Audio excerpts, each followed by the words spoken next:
For me, being a Hindu is about being open-minded, about seeking truth, about living in a manner that seeks to serve a greater good, and to be accepting of difference.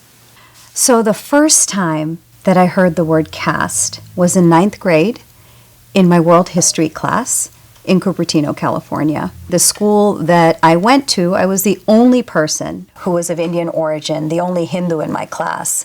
And we were learning about ancient India and Hinduism.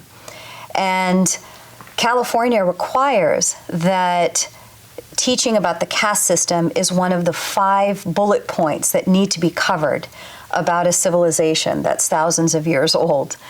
And so we learned about the caste system. So what did the teacher do? She asked me to stand up and said, Suhag, you're Indian, and I'm presuming you're Hindu. What's your caste?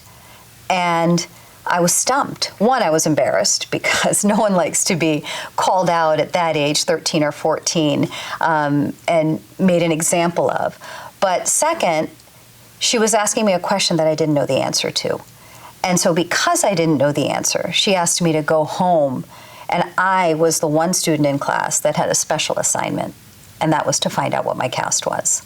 Well, I went home to ask my parents, and they were a bit flabbergasted. They said, you know, why are they asking you this? What's the relevance? And I actually don't even really remember what my parents said. But the key point was that it wasn't of relevance. The fact that a teacher asks me what my caste is and I don't know what she's talking about, I think is, while it's one single anecdote, I think it is an example of the experience of so many first and second generation Indian Americans, where our identities are Indian or Hindu, you know, first and foremost, and beyond that, maybe linguistic. I think one of the root causes to Hinduphobia is the way in which Hinduism is taught in K through 12 settings. Hinduphobia begins in school textbooks, where these narratives promote an idea that Hinduism is backwards, it's primitive, it's cruel. In places like California, there are essentially 5 bullet points that are required of all textbooks to cover when it talks about or teaches about ancient India and Hinduism.